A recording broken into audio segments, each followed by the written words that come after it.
세상 끝날까지 내가 너희와 항상 함께 하겠다. 바로 오늘 이 말씀을 우리가 몇 주간 계속 묵상을 합니다. 우리 성가대 귀한 찬양, 또 귀한 기도 참 감사합니다. 하나님께 영광을 돌립니다. 아멘.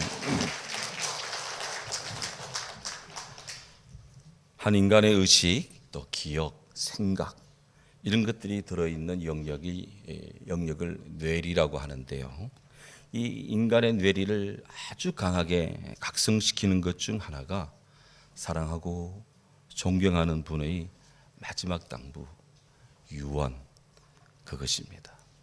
몇 가지 예를 들어보면 우리에게 주몽 드라마로 잘 알려져 있는 고구려의 시조 동명성왕, 그분은 도로서 나라를 잘 다스리거라 하는 유언을 남기고 돌아가셨습니다.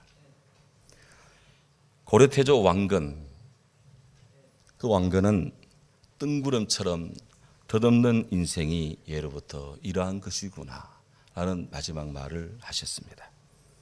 최영 장군의 아버지 최원직, 그분은 황금보기를 돌같이 하라, 경금여석이라 라는 유언을 남겼고, 최영 장군은 이를 받아서 황금보기를 돌같이 하라 그 수하 장수들에게 늘 당부를 했대요.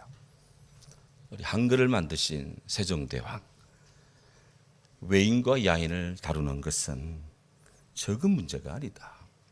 오랫동안 평안에 빠져 있다가 혹 해이해지지 않을까 심히 걱정되는 바이구나. 언제나 하루와 같이 정신을 바짝 차려 조금이라도 해이해지는 일이 없도록 해야 한다. 이렇게 나라 안녕에 대한 그런 생각을 유언으로 말씀하셨답니다. 우리 안동이 자랑하는 우리 태계 이황 선생님, 마지막에 저 묘하에 물을 주어라 그런 유언을 하셨습니다. 충무 이수신 장군, 나의 죽음을 알리지 말라. 깃발을 후두르고 북을 울려서 내가 살아있는 것처럼 그렇게 하라. 그렇게 승전을 위한 당신의 헌몸을 드렸습니다. 우리 안중근 의사, 그분은 감옥에 갇혀있는 마지막 순간에 나에게 5분의 시간을 더 주세요. 책을 다 읽지 못했습니다. 그런 유언을 하셨습니다. 우리 한국교회가 존경하는 옥하는 목사님, 성도들에게 감사합니다 라는 마지막 말을 하셨대요. 프로야구 전설 투수 최동원 투수, 그의 마지막은 공을 던지고 싶다 였습니다. 다윗, 나는 이제 세상 모든 사람들이 가는 길로 가노라. 너는 굳세고 장부다워야 한다. 그러나 너는 주 너의 하나님을 명령을 잘 지키고 모세율법에 기록된 괴로 주님께서 지시하신 길을 걷고 주의 법률, 계명, 율례와 그리고 그 증거의 말씀을 삼가 지키라. 그의 아들 후계자인 솔로몬에게 그런 당부를 하셨답니다. 솔로몬은 헛되고 헛되며 헛되고 헛되니 모든 것이 헛되도다. 전도서에 있는 그 말씀이 그 유언격의 말씀입니다. 철학자 소크라테스, 여복의 크리톤, 우리는 아스클레피오스에게 닭 한 마리를 빚졌네. 당신이 좀 갚아주라. 그런 이야기를 했고, 체코의 종교개혁자 얀 후스, 오늘 당신들은 한 마리의 거위를 불태우지만 이제 당신들이 태우지 못할 백주 한 마리가 나타날 것이요. 그런 시대의 예언을 합니다. 그가 지칭한 그 백주 한 마리는 마틴 루터라고 사람들이 여깁니다. 돌아가신 저희 아버지, 좋은 목사가 되라. 그게 유언이셨습니다. 오늘 우리가 대한 본문은 참 귀한 말씀입니다. 다 이루었도다. 아버지, 내 영혼을 아버지 손에 부탁하나이다.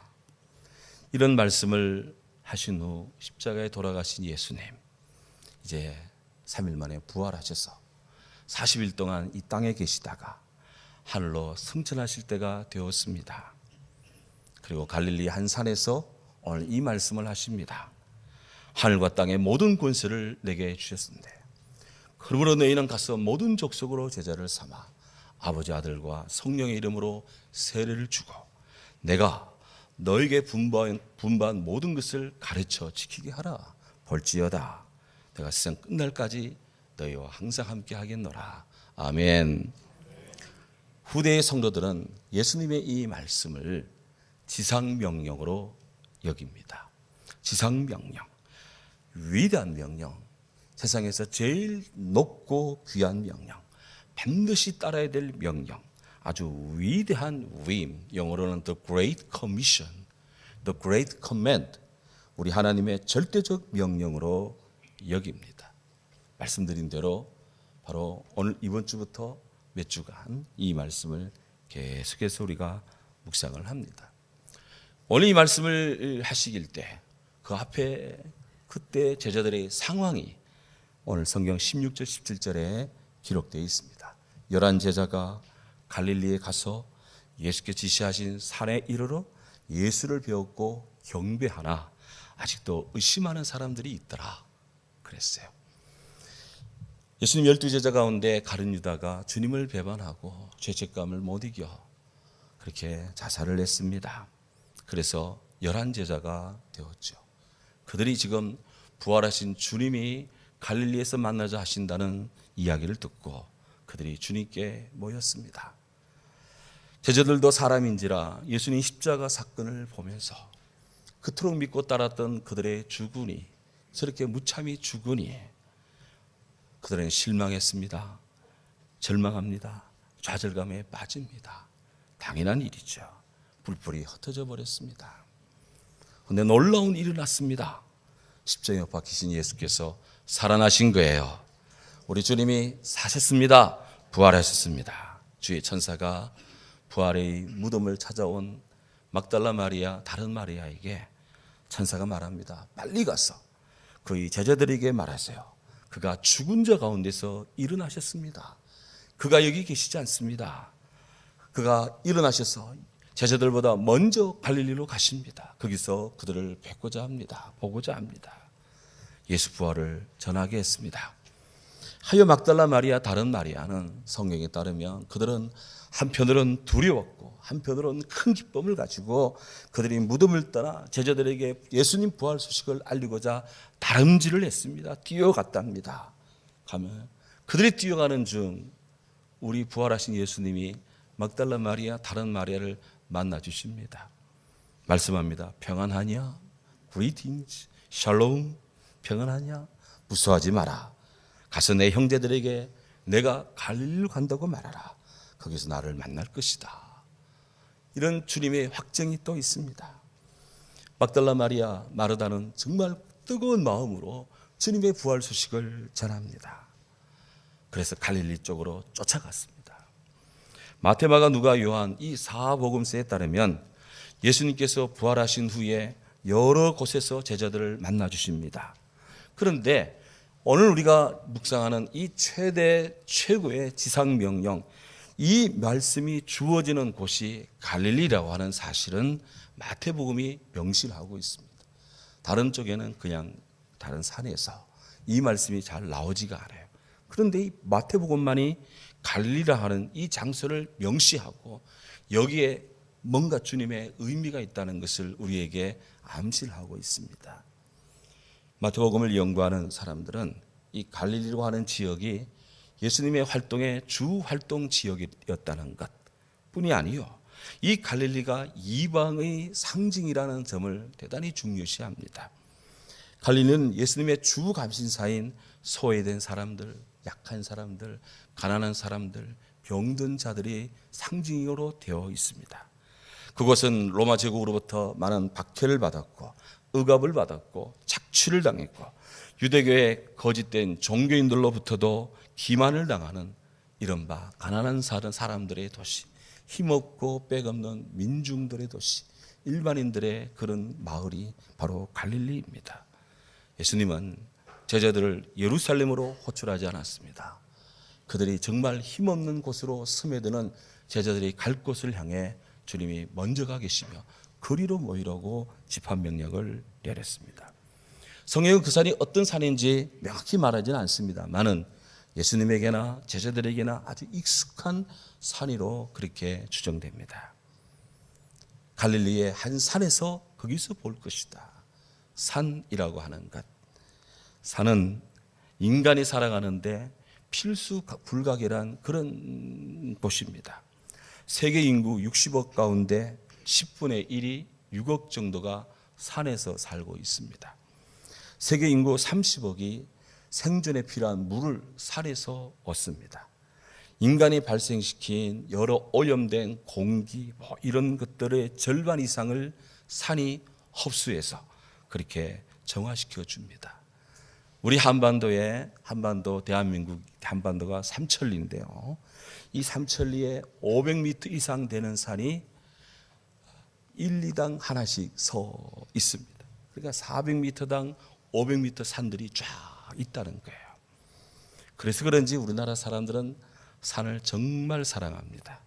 한 해 국립공원 탐방객이 1년에 4,500만 명이 국립공원을 찾고요. 등산 인구가 1,800만 명 시달합니다. 그래서 많은 사람들이 외국을 나갈 때도 등산복 차림으로 많이들 나간다고 하는 거예요. 오늘 수많은 사람들이 산을 오르기 위해서 산을 찾습니다. 어떤 분들은 건강을 또 휴식을 하기 위해 산을 오르는가 하면 어떤 분들은 비전을 성취하는 용기와 열정인 호연지기를 얻고자 산을 오르기도 합니다. 한국 사람들은 산 사람이요 천지를 지으신 하나님 안에 사는 산 사람들이기도 합니다. 성경을 통해 만나는 우리 하나님, 성경을 통해 만나는 세계 또한 이 산과 밀접한 관계를 가지고 있어요. 인간이 최초로 거한 곳이 에덴 동산입니다.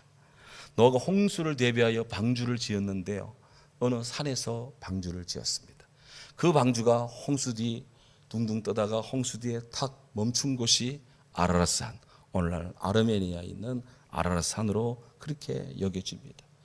믿음의 조상 아브라함께서 하나님께 전적으로 순종함의 고백으로 아들 이삭을 바치는 그런 곳이 바로 모리아 산이었습니다. 하나님께서 모세를 부를 때 호렙산에서 양치던 모세를 불렀습니다. 엘리야가 바알신 숭배자들, 아스타롯 숭배자들 그들과 절대적인 참신 대결을 벌인 곳이 바로 갈멜산입니다. 그곳에서 불멸의 승리를 거두죠. 시온 상정에 있는 성전을 찾는 주의 백성들 하나님이 은혜 베푸신다고 약속합니다. 산들이 예루살렘을 두른 것 같이 여호와께서 그 백성들을 지금부터 영원까지 두루시리로다 안아주실 것이다. 감싸주실 것이다. 할렐루야. 우리 예수님 또한 산에서 많은 일을 행하셨습니다. 아시는 바 높은 산에서 마귀에게 시험받았습니다.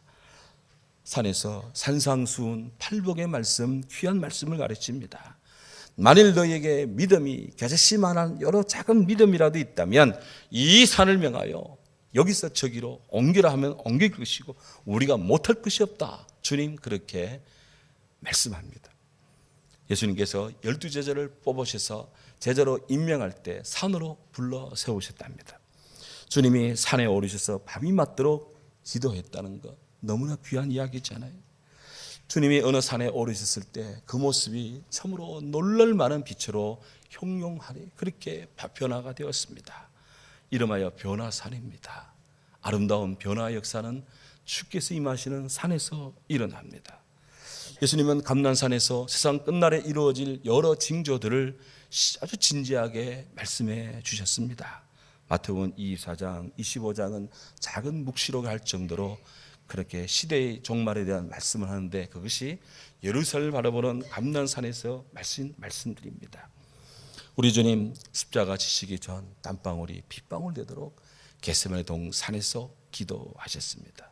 오늘 우리 예수님 부활하신 후 제자들을 갈릴리 어느 산으로 부르셨고요. 이 말씀을 주셨고 마지막으로 주님 하늘로 승천하실 때 감난산에서 주님 하늘로 올라가셨습니다. 이처럼 우리 주님과 산, 성경과 산, 우리 인생과 산은 밀접한 연관을 맺고 있어요. 그런데 이렇게 귀한 말씀을 주시는데 왜 주님은 또 산으로 제자들을 부르셨을까? 성경은 말씀하고 있지 않습니다. 그러니 주님의 그 뜻을 우리가 알 수가 없어요. 하지만 묵상을 해보니 어느 면에서 우리 인생살이가 산과 같지 않을까. 주님을 따르는 삶이 산을 오르는 등산가와 같은 삶이 아닐까.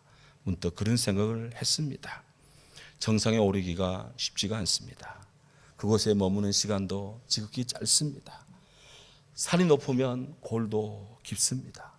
산자락에도 빛과 그림자가 이렇게 늘 공존을 합니다. 하지만 산을 부지런히 올라가면 한 발 한 발 올라가면 동네 뒷산도 올라가고 한국의 높은 산도 올라가고 잘 준비하고 연단되면 에베레스트도 올라간다는 거예요. 각자 자기에게 합당한 목표를 세우고 매진하다 보면 분명히 이루는 바를 이룰 수 있다는 것입니다.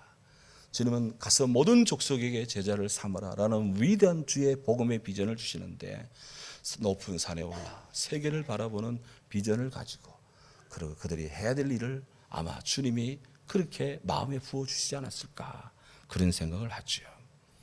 또한 우리 믿음의 성도들은 바로 하나님을 사모하고 의지하는 신앙의 상징으로 고대 구약시대 믿음의 사람들이 산을 매개로 해서 많은 묵상을 했고 기도했다는 사실을 우리는 상기합니다.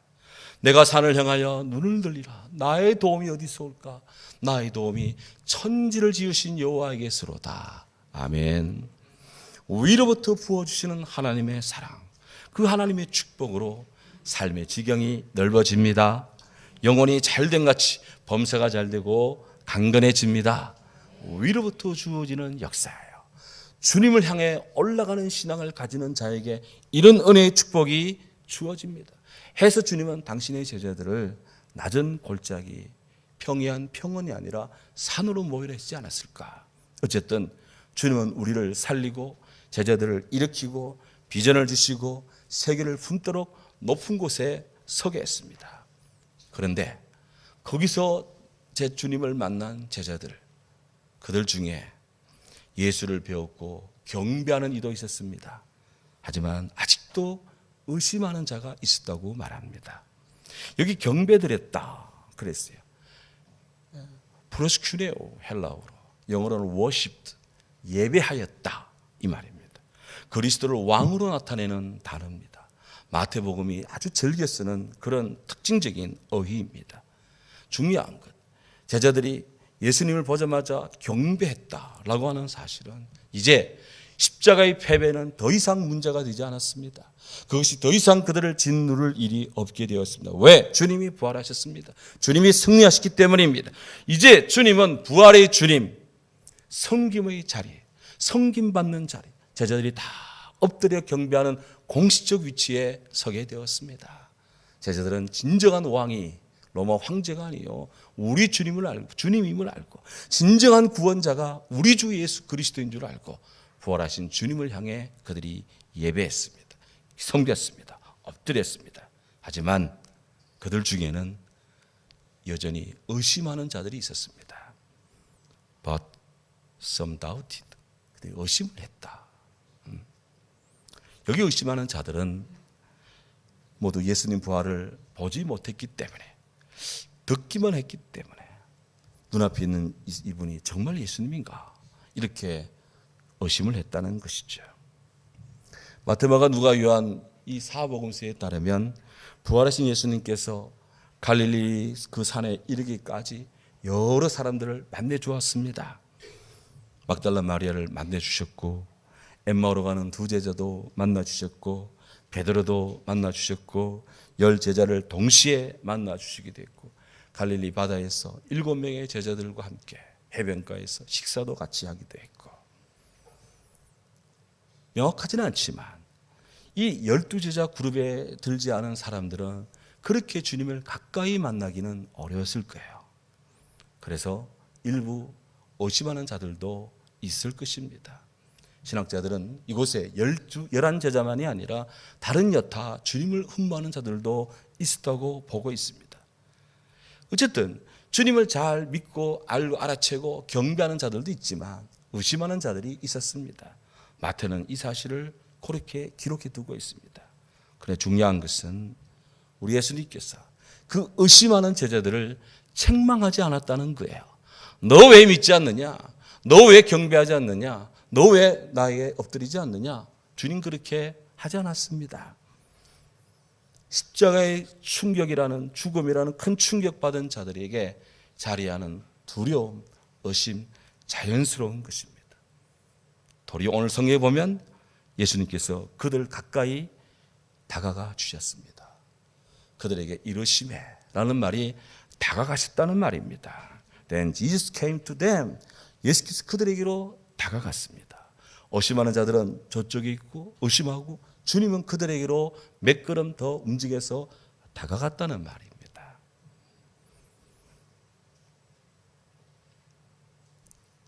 지난 코로나19 팬데믹 때 세상은 얼마나 격리, 거리두기를 요구했습니까?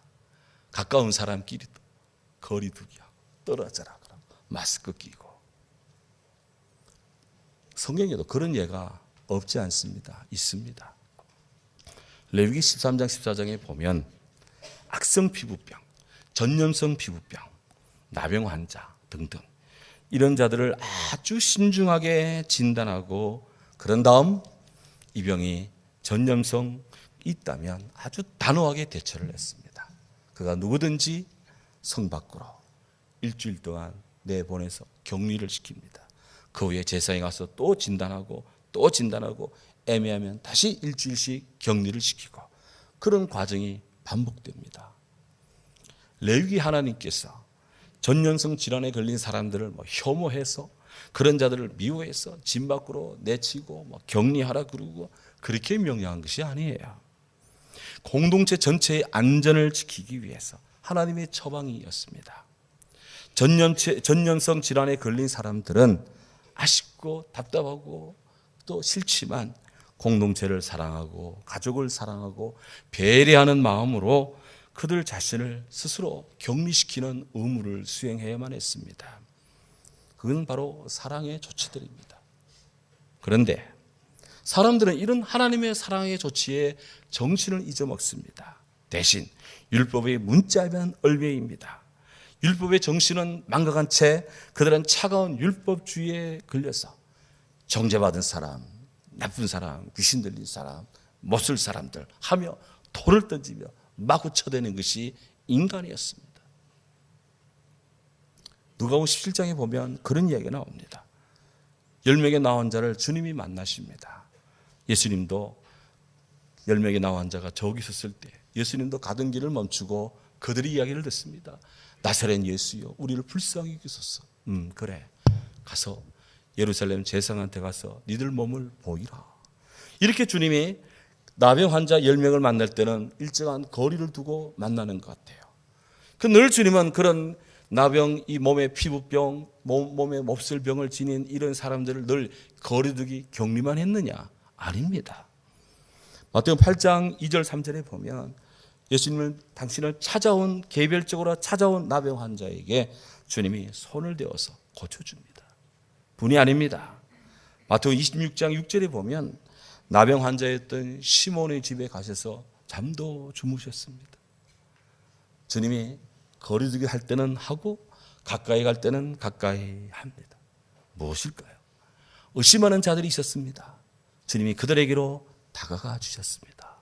왜 이래? 야단친 것이 아니라 주님이 가까이 가 주십니다. 오늘 우리에게 우리 주님이 멀찍이 계시지만 않습니다. 그 주님이 우리 가까이 다가와 주십니다. 우리 연약한 마음 가까이 다가와 주십니다. 우리 영혼, 고난 영혼 가까이 다가와 주십니다. 상한 내 마음, 심령 가까이 다가와 주십니다. 삶에 어그러진 골짜기 그곳으로 주님이 와 계십니다. 주의 지팡이 막대기가 우리와 함께 하십니다. 할렐루야. 시편 73편 28절에서 시인은 고백합니다. 여호와를 가까이 함이 내게 복이라. 내가 주 여호와를 나의 피난처로 삼아서 모든 주의 행적을 전파할 것입니다. 하나님을 가까이 하는 것이 내게 복입니다. 주님은 이미 우리와 가까이 해 주시는데 문제는 내가 의심하고 있다는 것이. 다가오시고 가까이 해주시는 주님을 믿고 찬양하는 우리 모두 되기를 바랍니다. 다시 주님께로 가까이 나아가야 됩니다. 공고한 자, 수고한 자, 무거운 짐진 자 다 내게로 오라 했지 내게로 멀리서라 하지 않았습니다. 내게로 오라, 내 가까이 오라 말씀합니다. 우리가 주님께로 가까이 가면 복되신 주님 안에서 우리가 복된 자가 됩니다. 제자들에게 가까이 다가가신 주님, 사랑의 음성으로 그들이 감당하고 행해야 될 여러 사명을 말씀했습니다. 대표적인 말씀이 오늘 이 말씀입니다. 하늘과 땅의 모든 권세를 내게 주셨으니 그러므로 너희는 가서 모든 민족으로 제자를 삼아 아버지 아들과 성령의 이름으로 세례를 주고 내가 너에게 분부한 모든 것을 가르쳐 지키게 하라. 볼지어다 내가 세상 끝날까지 너희와 항상 함께 있으리라. 시리와 낙심에 잠겼던 제자들에게 이 말씀을 주셨어요. 그 외에도 여러 말씀을 주셨을 겁니다. 하여 그 말씀으로 상한 심령들, 마음이 낙심된 제자들의 실추된 마음을 주님이 굳게 세우고 하나님 나라의 새로운 사명자로 주님이 임하시며 명하시며 파송합니다. 오늘 세상에 이런저런 일로 마음의 시리에 잠긴 분들 계십니까? 가까이 다가오시는 예수님 만나시기 바랍니다. 사명의 길에 지치고 의심하는 자 있습니까? 궁극적 관심이요 영원한 대답이 되시는 예수님 만나시기 바랍니다. 영원한 하나님 나라를 소망하는 성도들 모두가 됩시다. 주님 은혜의 부르심에 순종합시다.